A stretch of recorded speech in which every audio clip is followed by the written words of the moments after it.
Recording in progress. And I'm going to share the rules, the agreements, and we're going to get this party started. What's up, y'all? Andy McCabe here and friends for the Restoration Rebel Roundtable of Thursday, December 22nd, 2022. Here we go. Agreement number one, I will protect the value of my services. Offering free services only serves to erode the value of similar services industry-wide.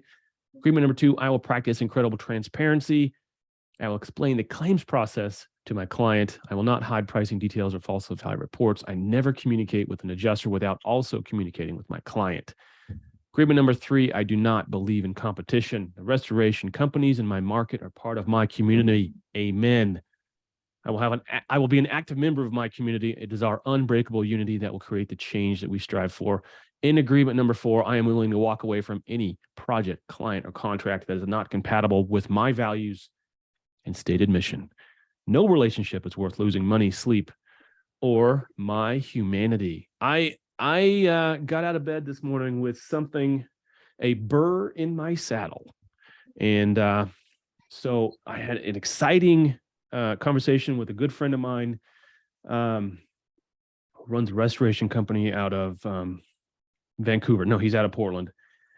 And yesterday, he's just got a huge win, a huge, giant, the biggest win his company's ever had.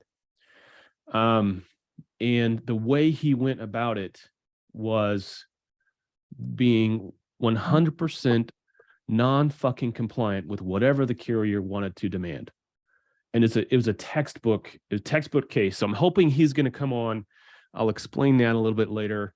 But I want him to tell the story. But that's if any of y'all have seen the meme I just threw out there, 100% non-fucking compliant.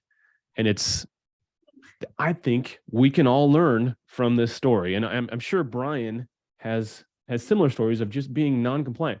We don't need to play their game, right? The only way they win is if we give them the power, right? We become compliant to their artificial rule set, which doesn't exist. So let me preface it a little bit further, and then we can go into something else until Matt gets here.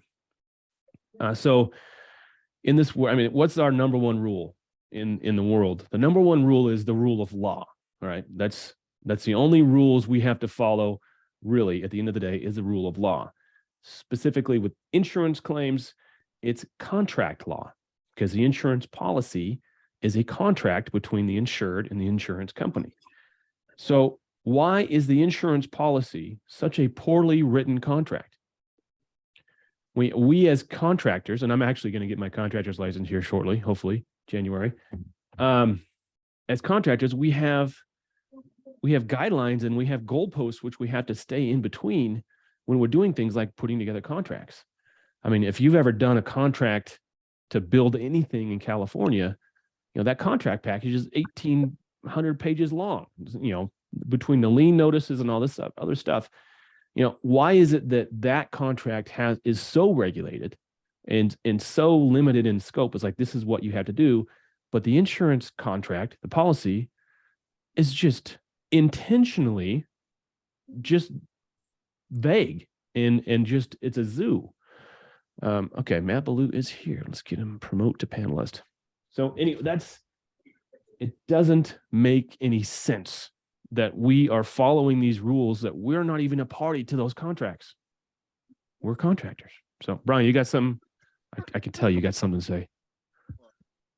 Oh, but I can't hear you. Where's your speaker? Where's your microphone? Hold on a second. Ballou, Merry freaking Christmas. How was the gym? Merry Christmas. It was good. I'm sorry I was late. It made me update my Zoom before I could log in. So I can download everything again. I know, it's terrible. I'm surprised you have Zoom. Well, don't lie to me. You had to install it. I probably got over 100 apps that need to be updated on my phone. I just don't keep up. But it's working. It's working. Merry Christmas. It's good to see you. Yes, sir. It's been way too long. So I prefaced. Mr. Roush is trying to figure out his microphone here. All right, yeah. Jump on your iPad. We'll be here. So I prefaced. You and I had a conversation. Was it yesterday or day before yesterday? about this project, and I don't want to name the project. Sure. I don't even really, it's in Washington State somewhere, right? Yep. But I got the distinct feeling, and I think you share that feeling, that you're about to have the biggest monetary win that your business has ever had, right? Yeah. Yep. No question. I mean, it's a project that's going to change the whole trajectory of our company for sure. Yeah. Exactly. It's that scale. I mean, so without really getting into it, let's talk broad numbers. So Sure. your gross revenue last year versus this project, is this project more than what you did last year, right? Not quite. Almost. So one project nearly eclipses your entire year last year. So that's how in big round numbers, it'll effectively double our revenue. That's awesome. It's awesome. Yeah. So based on our conversation, I put together a meme today, and you probably haven't seen it because I just put it out 15 minutes ago, but I already know what it says. It's 100% non-fucking compliant. And that just, I mean, you have done, and I told you this when we talked, you have done everything correctly on this. But let's tell the rebels how it went down. Why don't you give us a background on the project? It's a big project that you were initially you were not talking to the insurance company, right? So how did you get, take us up to the point where you signed the job and when the insurance company first came in? Fill in that blank. Sure. So it was a little bit serendipitous. I mean, we were already on their That's right. You were on site doing some really cool robot-based laser removal stuff. Okay. Yep, that's right. So we were already doing work for them. They had a fire. The contact from this company reached out to my on-site contact, my general manager, who was managing that project for us, and said, "Hey, Ty, we've had this fire. Do you know of anybody?" And he's like, Yes, I do. As it happens, we do that work, and because of the technological advantages that we can go over later, we really felt like we were in a wonderful position to be able to help them not only restore the fire, but do so a lot faster than a traditional company ultimately would. Right. So you and I worked on a price list, making sure that we were updated for the kind of recent dynamic in the market with all the inflation. This is the first point I want to emphasize. We decided right out of the gate, because I told you when you called, I said, why don't you go T&M? Why not use T&M? Yep. But it was decided to go Xactimate. So that was the path. We were going to use Xactimate to not only bid and estimate this job, but we're going to use this to build this job as well. Yep. So that was a choice made at that point. All right, keep going. So we put a price list together. Because you had put a schedule of fees together, which was north of what Xactimate was. Yeah, for sure. But again, I mean, Xactimate didn't include the recent, wage inflation that we've seen, over the last even months leading up to that project. So we put a schedule of fees together. The other thing that we did that I think was a stroke of genius, and I have to thank my attorney for this, she put into our contract that we mark up all sub bills that we manage 10 and 10. That's in your contract. 20%. And that was very, very key on this project. And I'll touch on that in a moment. Yes. Yeah. I can't wait. We're not there yet, but yes. Yeah. Well, side note, it helps having your mom as one of the best lawyers in the freaking country. So there's that. And she specializes in mergers and acquisitions, large contracts. So this was right up her alley. So she's done a contract or two in her time. And she's done a number of them for me. So she was obviously very familiar with what we were looking for and what we needed to protect ourselves against. So, but having that provision was key, and it stated right in the contract that this is how it's going to be, and that is everything. And it turns out to be, what's going to be the profit center of this project. Yeah, so 100%. Anyway, so we get the client signed. We go out, we scope it, we do a full Matterport. Took us 5 or 6 days. This is to put it in context, it's about a 15,000 square foot building. that also has catwalks, and it's got rooms that don't have doors to anything other than the outside, so they don't connect to each other. I mean, it's we ended up complex. with about 6 different Matterport spaces on this one. That's right. That's right. But And it's also building. It's a testament to Matterport's platform that this was the first project your guy had ever done in Matterport, and he got it done. And so, yeah. Also, the Matterport, we actually did the Matterport before they signed our agreement, and I really feel like, yeah, the biosweep is important. Yes, the dry ice is important, but when we were able to show them that Matterport, it just set us apart from the other two companies that they were interviewing. You just walk them through. Yep. Oh, what about this area? Well, let's go look at it. Oh. Well, and it fit the narrative for us when we sold ourselves. We said, look, you can go with those other companies. They have a lot of experience. They'll do a great job. We're not going to tell you they don't. We're going to bring technology that they don't. And then when you hit them with the Matterport on top of that, it's like, oh, well, these guys have a paper, sketch that the guy did on graph paper, and you guys are walking me through a 3D model. So they were able to send that to their corporate office in South Korea somewhere. And the people in South Korea could walk through the building, and they'd never seen the building because it's in Washington. What billion is? Can we say billions? In reference? Yeah. Several billion dollar company had a fire at one of their most important plants, and they didn't have any way for these people to look at it besides getting on a freaking airplane. Yep. And I think it's that the importance of that type of documentation cannot be overstated. Yeah. Well, and it also took out a lot of the back and forth. Sorry, go ahead. Go ahead, Brian. But here's the added benefit. Besides, like you just pointed out, they have to jump on a plane. You don't have to translate anything for them either if they're in Korea. That's right. That's exactly right. Bing. Wow. It's gonna be awesome. Continue. I'm loving this. Keep going. So it fit our narrative of we're different. We're bringing technology. Go with us because we're going to do a better job. Yeah. So that and we just had a robot mounted laser cleaning your facility. Right. Well, so full disclosure, it wasn't the laser. We were actually it was dry robot ice. Mounted dry ice. It was mounted dry ice. It's still pretty freaking cool. Yes. And a technology that nobody else in the country has. So. Yeah.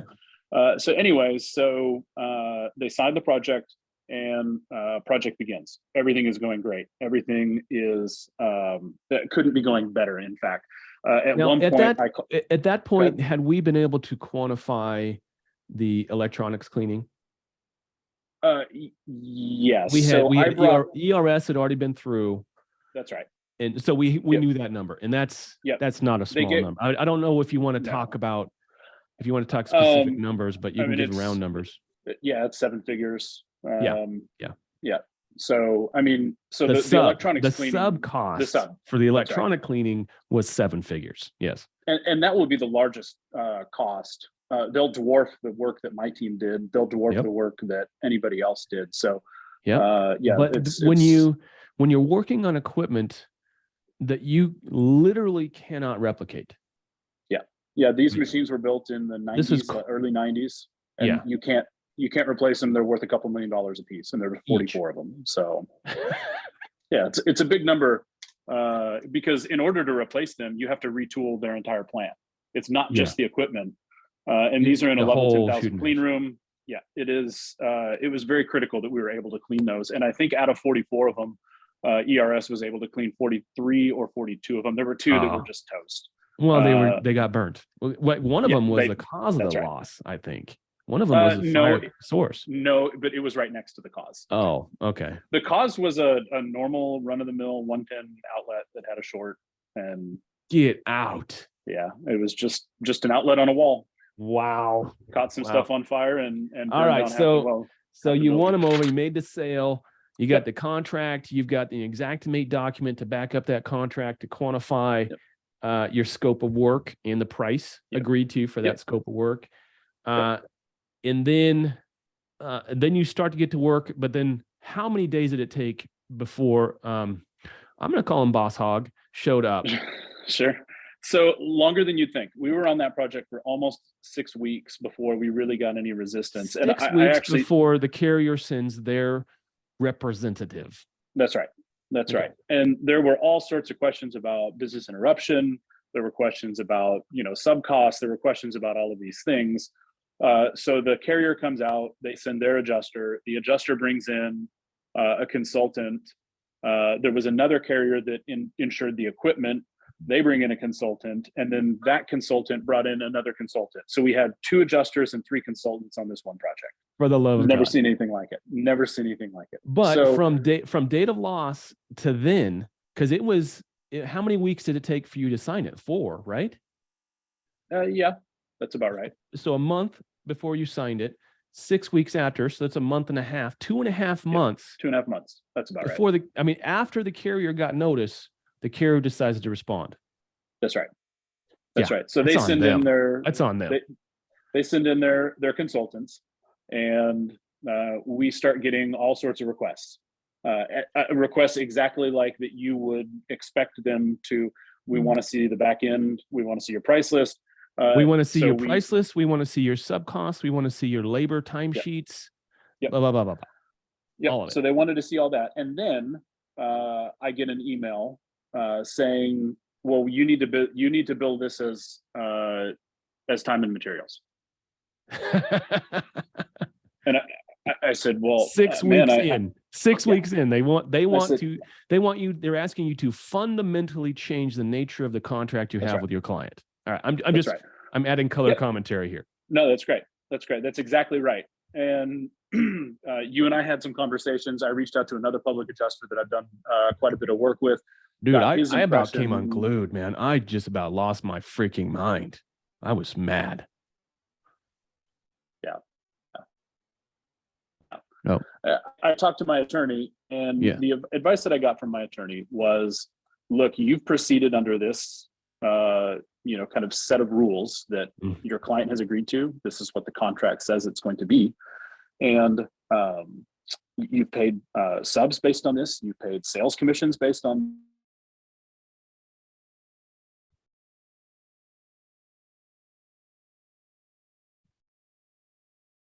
Uh-oh. I see Roush moving, so we must have lost Ballou. I see Spears. Spears, why don't you give us some color commentary there until Matt comes back on with us? Big brother got him. What can we say? Right? They saw me coming. But yeah, no. What was I talking to you about, Andy? Oh, chaos. Oh, your guy. You lost a guy and he hadn't pulled a permit. Oh my God. I mean, let's see here. This guy had a homeowner write him checks out because she called us up asking what was going on to his name. You know how many times I've heard that story? And I don't understand. I don't know one homeowner that I've ever met that would say, oh, he wants me to write it back to him personally. Okay. Who freaking does that? Little old ladies who are intimidated. Yeah. 13. How much money? 13 million? thousand. Oh. I mean, it's a small residential. Okay. But still, I mean, when you're talking about a job, it's only, 30,000. Yeah. Well, you're losing on this job. This is a loser, this job. Yeah, I mean, luckily this was a small, I mean, he just ran residential shit, but I mean, it wasn't anything commercial, thank God. Thank God. But Thank God.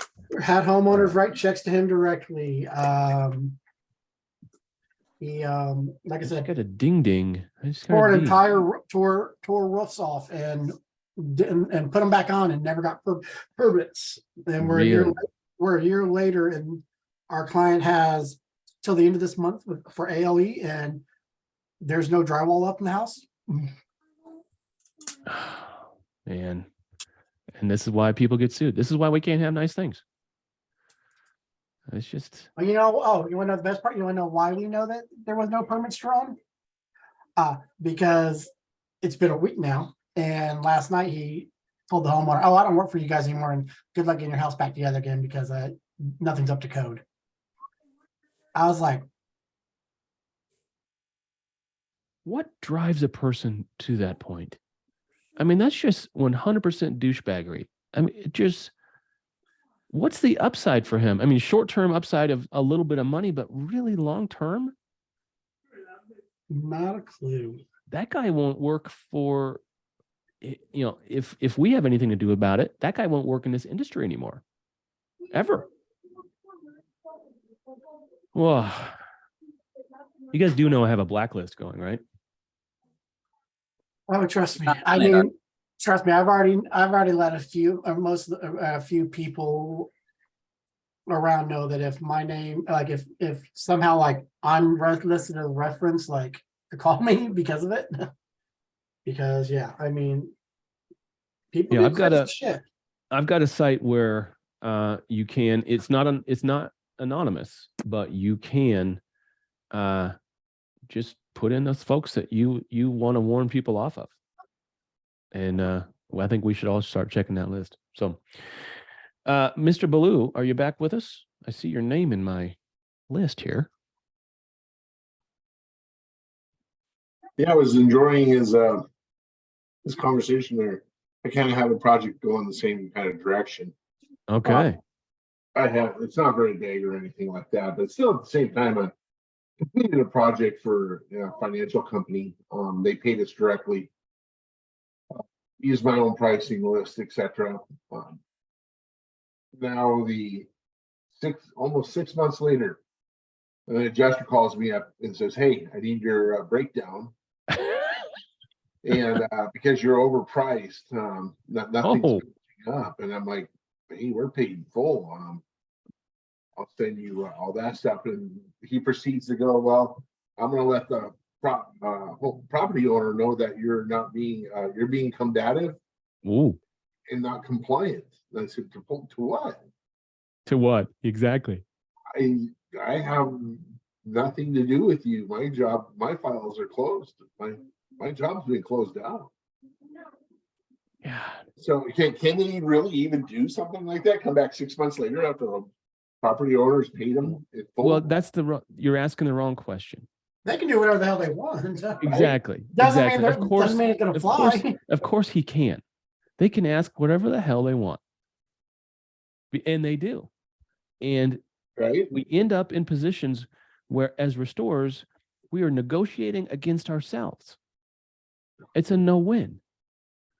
Well, so we have no reason, unless you're a program guy, and I don't know. I mean, how can you be a program guy in this day and age? But that's a subject for another time. Unless you're that, you have nothing, legally or otherwise, that says you have to comply with their made-up fugazi rule set. So wouldn't in a situation like that, they paid in full, I gave them a paid receipt. That would be cost of incurrence, right? Cost incurred. Reasonable cost incurred Yeah. to recover from my loss. I mean, that's textbook. Well, Brian, I mean, you've that's done. just like I know Brian's for done a some of fact- this. Brian's done some of it. I'm sorry, Joe. We'll come back to you, Brian. You've done a lot of this. Repeat it one more time. Well, Sorry, just cost incurred method, getting paid, Yep. and then standing your ground. Yep. Tell us about your journey down that path. Well, it's been a bumpy one, but just standing up to these guys and telling them, one, it's been a challenge of educating the homeowner, and I do give them a level of transparency on it. I'm going, look, here are my costs, depending on the homeowner. Most of them, I'll just show it to them and go, this is what it costs me. This is what I need to keep my doors open. And once they grasp that, then I get their backing. Yep. And so as it comes through, I go, okay, send it up.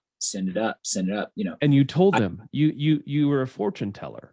You foretold the future. You said you're gonna say this, they're gonna do this, they're gonna do this, and then hey, bing, bing, bing. Zachariah, what's up, brother? I've been busy. So it was bumpy, but now where are you sitting? Well, for most of those, the ones that didn't play, homeowners send it to lawsuit, and that's where those are. Yep. The position I'm at right now is I'm just acting more kind of a consulting and directing role, because I'm not putting up with that anymore. Yeah. And you're in that really uncomfortable spot where, you know, in the future, after these settle out, which they will, they're not going to go to trial. Nothing ever goes to trial. Once they settle out, you're going to have a body of work where the next job they see you on, they're going to say, oh, you know, this is Roush. Yeah, we're not going to try to play those games. And they will start writing checks instead of sending subpoenas. But right now they don't know you enough. You don't have a reputation, as it were. They're going to push it. And I'm seeing the same thing on my side, on the PA side, is, you know, I talk to some of my PA colleagues or you know, people that I know, and I describe the things that these adjusters are pulling, and they're like, that doesn't make any sense. But it does if you understand that the insurance company doesn't know me yet. They don't know that, you know, it was, I said something about it early on, pre-recording. This is a check for $2,500. This is a 10% commission on a $25,000 check that State Farm told me they would never, ever pay. I am not paying a dime more, they said. And it took 6 months, but here's more than a dime more, State Farm. So State Farm doesn't know me yet. They won't push me like that again. Because what they've done is they've put themselves, if this does go to a lawsuit, they've violated so many, you know, deadlines of claims fair handling that they'll just lose their butt. And they know it. So it comes down to the wire. At, you know, the 11th hour, they start writing $25,000 checks. But in the future, I hope that they'll see my name on it and say, well, let's pay that up front and eliminate the hassle. But you got to go through litigation, unfortunately. Yeah, well, and it's kind of fortuitous that Zach popped on, because we have one of those shared clients that's in that boat. Oh, it's a mess.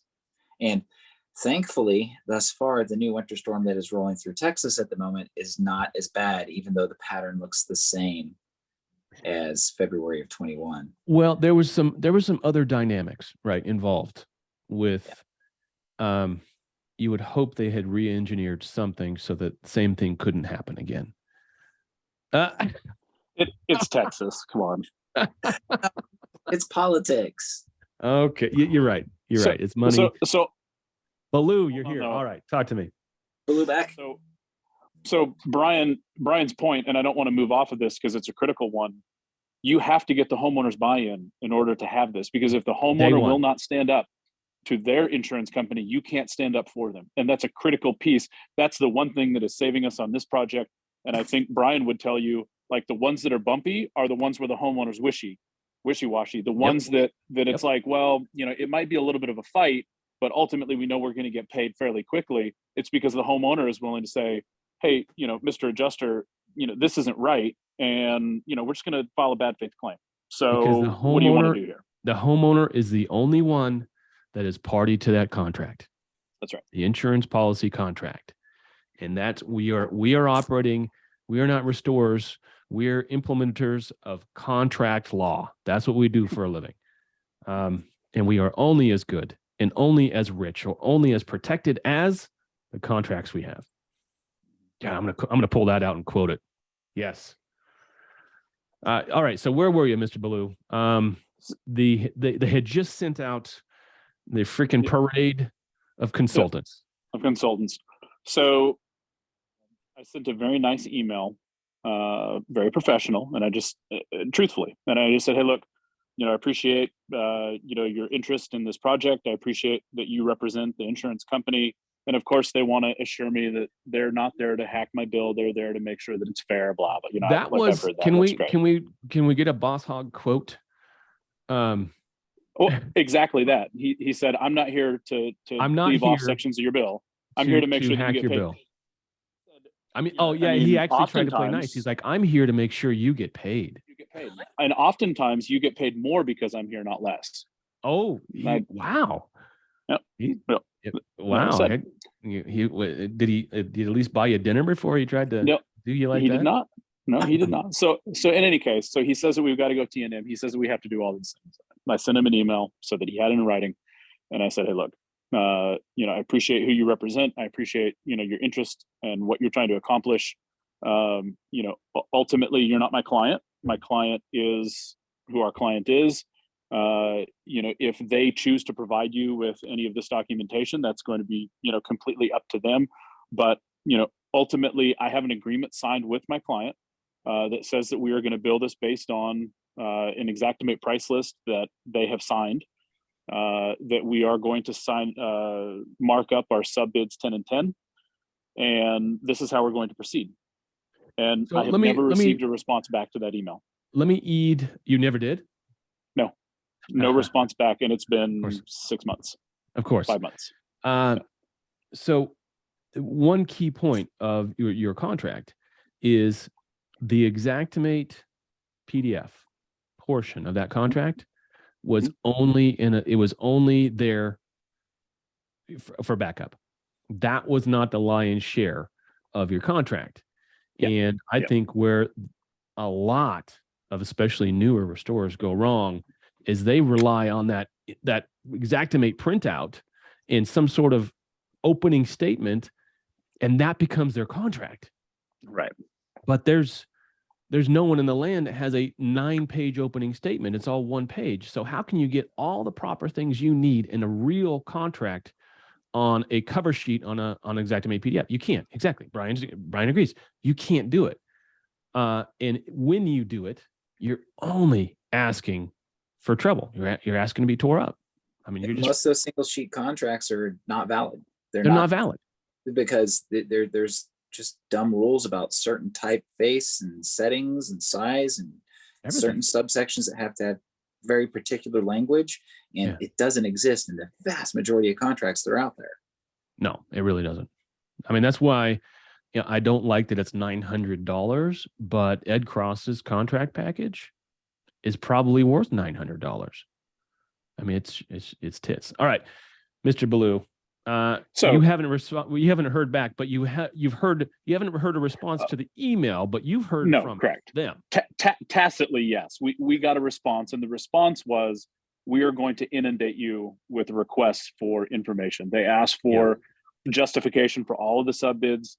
They asked again for the price list. They asked for not only the PDF that we sent them of the Xactimate, but also the ESX, so they could go through and look at all the calculations that we used for every single price line item. I mean, they asked for everything. So this leads to a conference call with my client, and on that call was who is more or less acting as their de facto public adjuster, even though I think he's kind of in-house, their project manager, as well as their general counsel. So their corporate attorney that is in-house for them. And this project, I mean, it's been a dream in so many different ways. And this phone call was probably the cherry on top, because they said, well, you need to send us all this information. And I said, look, I have no problem sending you all this information. Just understand that if you give this to the adjuster and the consultants, you are literally giving them the weapon that they will bludgeon you to death with, that you are handing them the baseball bat. Because you and I had that conversation prior to you having that conversation with your client. And I think that's exactly what I said.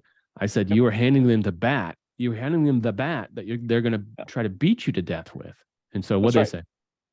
The attorney says, well, let me jump in here, Matt, we have a contract, right? And I said, we do. And he said, we've been abiding by it. And I said, you have. And he said, you guys have been abiding by it. And I said, we have. Yes, we have. And he said, then what does it matter?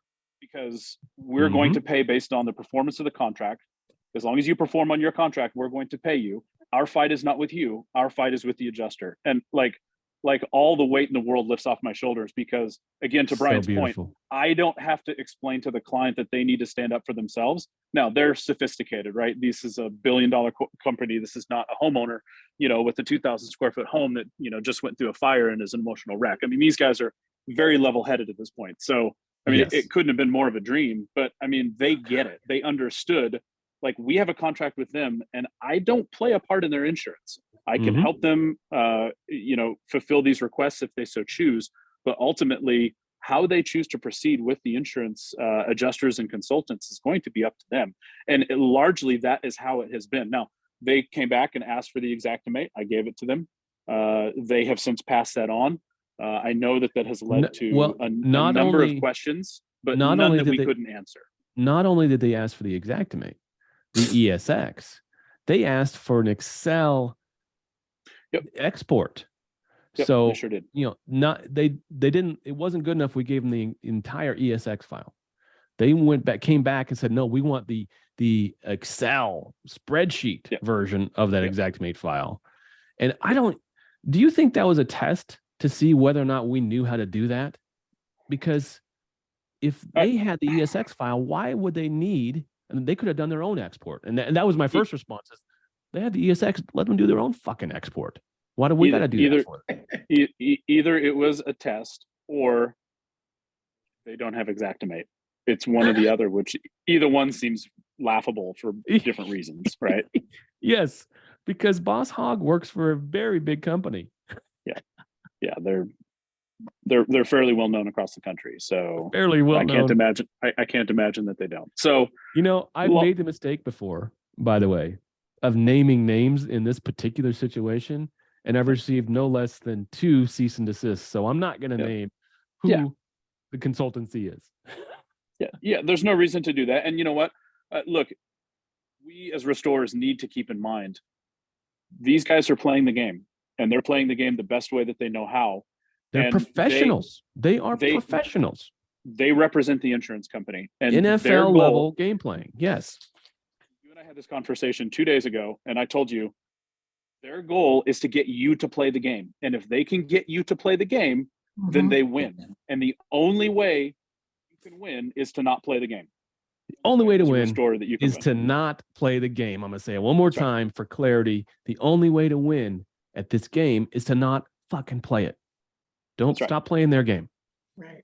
That's right. But again, if you got to have the homeowners, the clients backing, they have to be on the team, because if they're not, man, they're going to fold. And you got no leverage. You're kind of at their mercy. Now you're into liens and all sorts of other legal gobbledygook. So talk to me about the, full disclosure, claims delegates in my shop. We are supporting Mr. Ballou and his company in this endeavor. We're doing the Xactimate side of it and all that stuff. So we had a ton of revisions come over this last revision, and hopefully we'll get them, we'll get them out to you today. What was behind? I mean, we're talking over 150 different revisions on this thing. What was behind that? What is your strategy and process going into this last phase of this claim? So, the way that we wanted to proceed was to make one revision at the very end. So go into each room and say, okay, here's the scope of work that we guessed was going to need to take place. That we anticipate doing. Yes. That's right. That's right. And that's the only Xactimate we provided them, is that very first, almost before we stepped on the project on day one, like, here's what we think it's going to be. And it hasn't been revised since. And we didn't really see a lot of motivation to revise it until we knew everything. Right. So because why go through the time and hassle? Let me break it down. It was a fire. So we had deodorization. We were using BioSweep, cubic foot, 32 or whatever cents a cubic foot. We were doing dry ice blasting, and then structural cleaning, and then we were filtering the air the whole time, setting up containments. Pretty basic fire stuff. Yes. Now, did we do any of the laser ablazement? No. No, the laser just arrived about a week ago, and we haven't gone through training yet. So that hasn't actually come out of the package yet, but we can't wait. I'm surprised it hasn't come out of the package yet. I'd have done that first thing. I'd have just ripped it open right there. Got an email from Germany saying, I've got to turn it on, otherwise we're going to void your warranty. So that when you spend that much on a laser, it's like, well, okay, we'll just wait. Yeah. You bought the laser just one step below actual fusion. That's that's about right. But this laser, I mean, I'm going off. I'm getting you off topic. But this laser you can use to take soot off of drywall. Yeah. or a And chandelier, or it won't glass. burn the substrate. It won't burn the paper. It won't, it won't. Correct. It's a finely tuned, wavelength laser that just gone, and it's amazing. I can't wait for you to put it to work. All right, so you last revision. You're talking about what was behind that. Okay. So it's a number of things. I mean, project this large. I mean, total dollars with all subs all in, it's going to be a $5 or $6 million project. So, we're guessing going in what we think it's going to be. You and I had a discussion based on the Matterport and my team walking through the building and what we think it's going to need. Each room needed 90 to 95% of what we guessed it would need, but there were some rooms that didn't need those things. So a lot of your revisions were remove line 391 through 395, remove line 402 through 407. We're not going to clean and paint the bathroom. Okay. Yeah. That's right. There were a lot of things where it's like, well, we also needed to do X because there was additional damage that we didn't know about. There were things that arose. And you had your sub bids at that point. You had your sub costs pretty dialed. Although I think this was just the mitigation. We didn't, we had the ERS was, I suppose, mitigation, but we did not include any of the rebuild sub bids or costs on that, just to separate it and keep things clear. We wanted to have a mitigation bid and a rebuild bid, separately. So this was just mitigation. I think that's still in process. I think we expect to get that, probably a couple days after Christmas. It was a lot of work. And we told them, hey, look, this is going to cost money because to revise this takes time. This takes administrative effort. This all has cost to it. And they said, that's fine. We're being asked for it. We don't have a problem paying the cost. We see the value in updating this. And I said, well, just understand, we're going to have to update this at the end of the project as well, which is probably best estimation somewhere around mid-February, maybe early March. So I think we're kind of duplicating efforts, but ultimately the client asked for it. And I'm not going to fight them on it. So if they ask for it, I'm going to give it to them. And they know your costs. Right. So right. I got a subpoena yesterday I'm an expert witness on a roof case out of Washington State. Got a subpoena from, is this State Farm too? It might be State Farm. And, they're asking for every freaking thing, everything. Sounds familiar. And as the hired expert witness, I had a conversation with the attorney today, and he said, well, your first response is not, how soon can I get these documents? Your first response is, this is how much it's going to cost me to work up this report, and gather all these documents for you. And, we were throwing out numbers like, if they want a paper copy of all my documents for this file, it's going to be $1 a page. If they want a PDF, it's going to be 50 cents a page. And so he said, that's the first response. You don't even really acknowledge subpoena until you tell them how much, roughly how much it's going to cost them for you to acknowledge the subpoena. So same deal, same situation.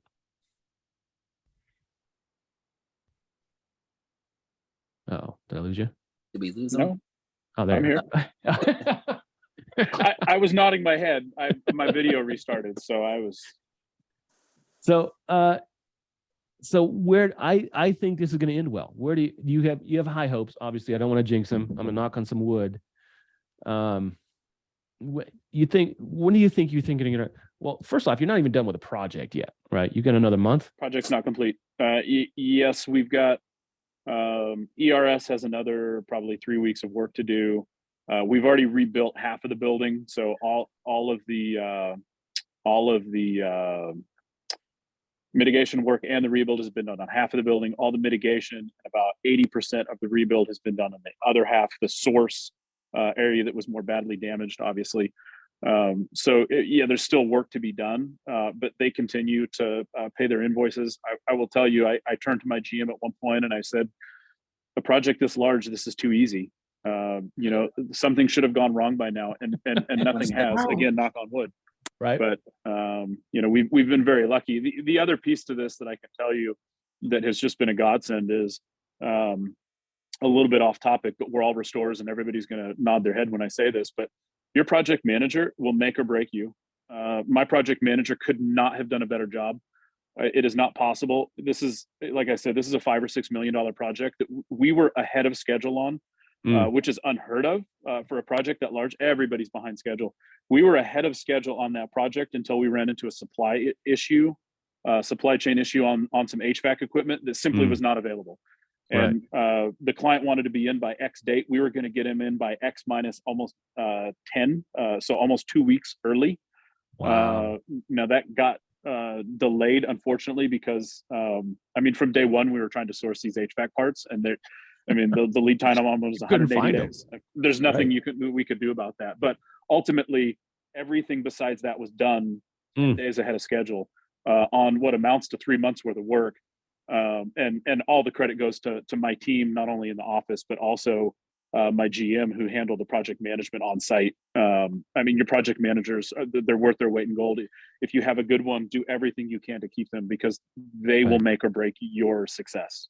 Yeah, they really will. So they really will.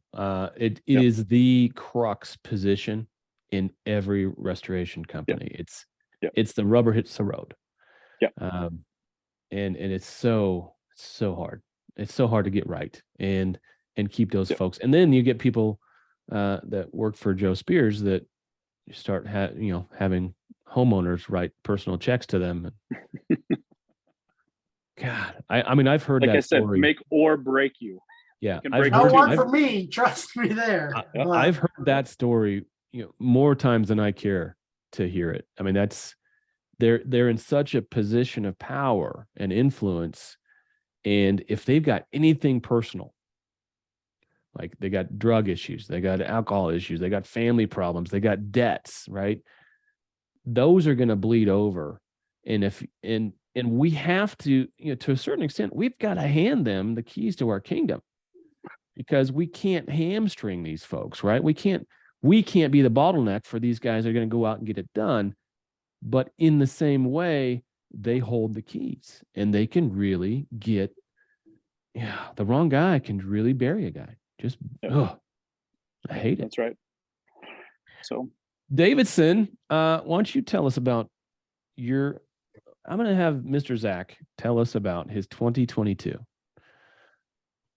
My 2022? I didn't even, we haven't talked about this. I'm letting him know right now. How was your year, brother? How was it? My year was awesome, brother. Nice. Now, Joe and I grew the business probably by about 30% this year. Yes, sir. Landed several new clients that are actually good clients who know what we need to submit a good sheet back to them. Mm-hmm. Got a new client here about a month and a half ago that all they do is large loss, $100,000 plus. And a week ago, they made us officially their team. We will write all their stuff. Sexy. So we're gonna bring you into the fold on that too, because these guys are gonna get busy here after this shitty weekend in Ohio. Yeah. If there's one thing that I can say for sure, this storm system is going to generate, it's plane tickets. We're all going to start getting on freaking planes. Hey, I'll just have to walk around. I mean, I'm right in the middle of it. It's going to be negative like 10 degrees in Indiana tonight. Oh, you got nothing. How cold is it going to get there, Zach? Well, it'll be like Joe said, it'll be like -6 to -10, but that's just the actual temp. Yeah, wind chill is going to be ridiculous. Like step outside for 5 minutes, your nose falls off type cold. Zach, you're in Ohio, right? Yep. What part? Cincinnati. Yep. See, I'm in Indianapolis, so. Hey, we're only an hour and a half from each other, brother. So yeah. I know. You guys should probably do lunch next year. You guys I just feel bad for Chicago. I feel bad for those up by Chicago and all, where that damn Great Lake effect happens, because that wind will literally freeze your bones. If you've never been to Chicago in the wintertime, don't do it. It's just not right. No, it ain't. It ain't. I damn near died once, because I went downtown without a coat. That was my sole mistake. It's cold in Chicago in the summertime because the wind goes through those buildings, those skyscrapers, and it just whistles. So has a freezing rain hit there, Ballou? No, it's supposed to come in the next couple of hours. Tomorrow. Oh, tonight. Okay. Yeah, tonight. Yeah, the freezing rain in Portland, Oregon. Epic. That town shuts down. Yeah. Well, we don't have any plows either, so. No. Well, what good is a plow when you got this much ice caked onto everything? Right. I remember the last big winter storm, 04 maybe, 05, somewhere in there, where I mean it was literally, I mean, it's not exaggeration, this much ice on every surface. Yeah. And we were still trying to respond, but oh my God, there's so many wrecks. I'll put it this way here. It's so bad. I mean, I know how bad it's going to get because there's going to be house fires galore because of how much prepping people are doing. Zach tried to set his house on fire with his flu. The thing is, like, don't start with that. You want to talk about how much people are prepping and trying to make sure their houses are ready and everything, like, and over prepping. I had to go shopping for groceries at Menards last night because there was like literally every Walmart and Meijer and Kroger in our area sold out of every piece of meat, every piece of bread. Are you kidding me? Oh no, they're That's acting like it's crazy. Armageddon out this way, man. It's a joke. Really? 7 degrees in California. If you guys have if you guys have access to a Menards, they have a wonderful grocery department, by the way. Like What is a Menards? I'm a West It's like Coast a big guy. it's a Big Lots hardware store. Think like Lowe's, but like at 30% off. It's like Lowe's meets Walmart Yeah. Get out. I like it. in one store. I want one. It's a one. beautiful thing. We love Menards out here. We don't have them on the West Coast, man. No, Yeah. we don't. Although Ace Hardware has a mean caramel candy selection. Think kind of like Ace Hardware, not but at the size of a Lowe's. Hey, Andrew, if I may interject, you mentioned that you're going to be a professional witness. Yay for you. And I said that extra income. Just yes. make sure that your professional liability is in force. Now I've got a couple different policies, but it's a good reminder. I should review them today. So also, a lot of people don't realize that professional liability is the same as errors and omission. Yes. It means the same thing to create an error or admit you screwed up, or they just don't like what you said and they want to try to see you. Yeah, I'm waiting for the day where I think I might be insured with somebody like Liberty or something for my E&O. I'm waiting for the day that Liberty decides to sue me, and then I just call them back and say, hey, you're suing me, take care of it. Yeah, good luck with that. Even with the guys who have the package policies, typically everybody that's probably on here, you have your general liability, your pollution liability, your professional liability, and it's all packaged together. That E&O that's on there is for you to do like your moisture readings, your air testing. It's actually required because most of you are IICRC certified. And because IICRC is considered an institution of education, that's where the professional liability is required, like an attorney or a CPA. Wait, so if I'm not IICRC certified, I don't have to carry E&O? Well, if you're not giving out your opinion, if someone's not, nice try. If someone's not paying for your opinion, then typically you wouldn't need the E&O. But in the case of E&O that's on most of these packages with everybody, that's covering you, like maybe doing a bad reading on the moisture reading, or you consulted them that wasn't really mold that needed to be abated, or they didn't really need to, they could remove that post. It wasn't a structural beam, and then it was. Like, you just gave crappy advice. That would typically be on your E&O. If you're going to be doing consulting or teaching, you should probably make sure that professional liability is endorsing that kind of professional consulting. Okay. All right. Just I did put that out there because you were ready to charge your $600 an hour for consulting. So I wanted to make sure. I'm not there yet. I'm not at 600 yet. I'll get there. You'll get there. Yeah. What's funny is I use an agency. Now, you don't sell regular insurance. You're workers' comp, right? No, I'm everything. You're everything. Okay. Professional workers. Okay. Workers' comp is kind of my baby because nobody really understands how screwed they're getting and what a broken system workers' comp is. So I tend to take it on because no other broker wants to in this. Okay. But you'll do everything else. Yes, sir. I do the GL pollution professional. Flat rate, no audit. Woohoo. Based on So I was just about to start pimping another agency. I would hate you for that. So out of respect for you, Jennifer, I won't. Thank you. Thank you very much. But Now, let's, just if I could do a plug, there you go. You were confused, golly.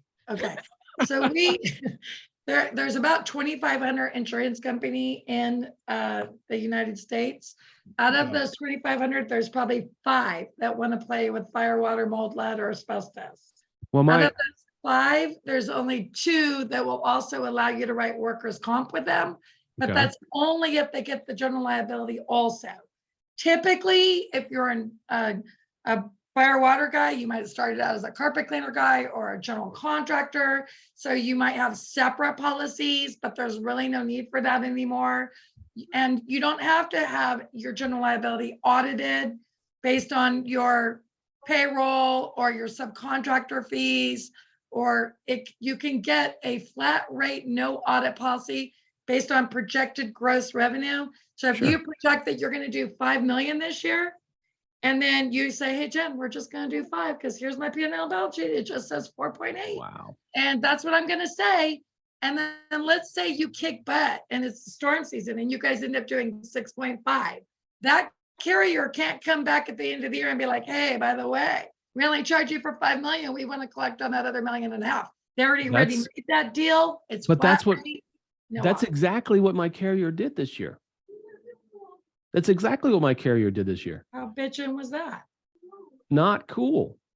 Wait, they audited you and asked for more money. Yes, they're still Well, that's asking 'cause for you're more not money. with me, Sally. Exactly. Yeah. Well, yeah. All right. Let's have a conversation. You and I need to have a sit down, because that's exactly what happened. They said, "Oh, based on your revenue, we see you owe us another $600 for this policy," and I am not in the mood to pay them typically $600 nobody in really is in the mood. retroactively. Right. So typically no one's in the mood even for a workers' comp audit, which they require that on everybody forever. Anyway, on, all right. On your liability, you don't have to have an audit. You can get a flat rate. It doesn't have to be, and they're not the IRS, you guys. I don't understand. Y'all let them, I don't understand. You guys let them in to look at all your crap, your payroll reports, your this or that. Hey, they don't get to do that. well, you joined into the right episode, because this is the 100% non-fucking compliant episode. All right. Yeah, stop that shit. We will not guys. comply. We will not Stop comply. being stupid. Don't be dumb. All right, we're over time, but I want to talk about Chat GP, Chat BT, Open AI. I want to talk about Open AI. But first off, does anyone else here want to say anything about what we covered today or what they had for breakfast? I just want everybody to have a good Christmas. If you celebrate Christmas, happy Hanukkah, happy whatever you celebrate. Take some time off, finish the year off with your family, have some quality time, and get prepped for a good next year. Yes, sir. There. Yes, sir. All right. This artificial intelligence is here, folks. And it's crazy. It's here and it's crazy. I don't know how many of you guys saw what I posted last week about I had this system create a rap song about adjusters, and it didn't in the style of Eminem, and it didn't do a bad job.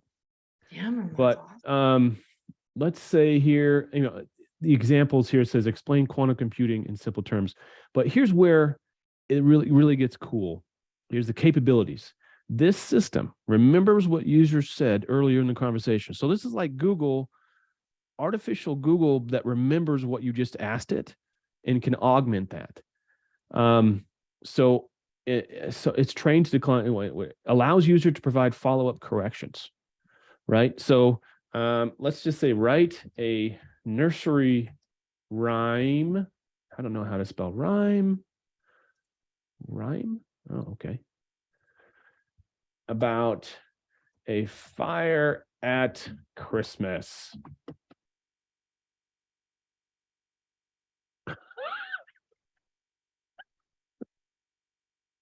All right, I enjoy this way too much. Oh dear, what a fright. On Christmas Eve, there was a fire. The flames were bright. They reached higher. The fire trucks came with sirens blaring. The firefighters brave. They were preparing to save the day and put out the flame. The fire was fierce and they tamed it, and Christmas was saved. That's how they claimed it. So let's all be thankful on this special night for the heroes who came and made everything right. Merry Christmas to all, and to all a good night. A freaking computer just did that. Andy, if it turned out well, then there was nobody who claimed anything. Okay, let's be honest. Good point. That's fair enough. So I've got another program, Mid-Journey, that I've been playing around with. It creates graphics. It creates, just things on a whim.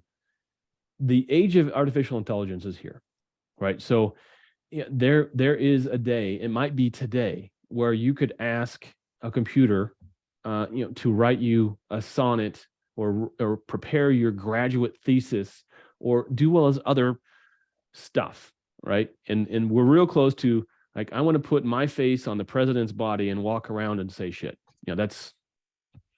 We're there. The deep fakes are here. That's here. Deep fakes are real. They're very real. Yep. Isn't that already happening? Yes. Yeah, presidents walking around saying shit. Yeah. Oh, well, that's for real though. That's IRL. Already real. I'm not sure. There's one system out there, Impartial, that does Xactimate based on Matterports. So based on what I've seen with Impartial and these other things, I think that my business model is going to have to change very quickly, right? I write Xactimate estimates for a living. I've got folks that write Xactimate estimates for me for a living. We are all, in very short order, going to have to adjust how we operate our businesses because the computer is going to be able to do it for us. Right now, in the Impartial system is you go in before you do anything and do a Matterport scan. And then you do your thing, leave your equipment, you do your demo, set your equipment, and then you do another Matterport scan. And the Impartial system looks at the before and the after, blends them, and comes out with an output. Now, right now, it's not perfect. Right now, it is far from perfect, actually. But that system will take those two Matterports, it'll create my sketch for me, and it'll lay down a basic scope of operations. And then you flip that scope of operations, it will turn it into a scope of repairs. We are going to be there so quickly, it's going to be dumb.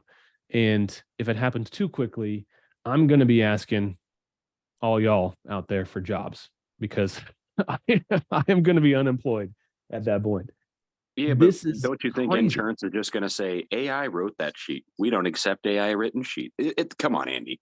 That's true. You still got to realize who we're going against and who we got to talk to and who you got to submit it to. I mean, I get AI. And honestly, hey, if AI can write a decent enough sheet where it saves us 4 or 5 hours and we just got to go in and for an hour and make some tweaks, well, then guess what? Now we get to up our game at fighting the good fight. And your volume goes up. And that's where we can earn more money because that's honestly where the hard money's earned. As it is. When you get a deal closed, that client feels real good. On top of that, Zach, they're going to use AI, but they're going to dumb it down and then turn around and use it against us. Exactly, right? They'll get Billy Bob's AI. Yeah. No, you're exactly true. Exactly correct, Zach. That the players on the carrier side are easily 10 years behind the technological curve. If it's not proven over and over and over again, it's not something they're going to adopt. I mean, they're very slow to adopt technology because it's just all the legacy everything, politics and technology and everything else they have in place. It's hard to adjust that. But when it does adjust, it's going to happen overnight. It's going to happen virtually overnight. All right. Ballou, you got anything to add to that? No, I don't, other than Merry Christmas to everybody. And like we've said a couple times on this call, the only way to win is not play the game. Not play the game. Well, Matt, I appreciate you coming on because I gave you 22 minutes notice. No, I was happy to come on. I really appreciate the opportunity. It's awesome. So, hey, rebels, be good to each other. Reach out to another rebel over this holiday season, next couple of weeks. See if you can't get together a breakfast or a coffee or something. Let's bring our community together. We are real close to like 8,000 members. That's awesome, Andy. Thank you for all you do. It's crazy, right? That's We're going to get over 8,000 next year, and I think shit's about to get real. So bless y'all. Merry Christmas, Happy New Year. And should we do one next week? Should we do this next week one more time? Oh, fuck it. I'll be here. I'm going to do this next week. We'll see you guys. All right, see you, Andy. Happy holiday.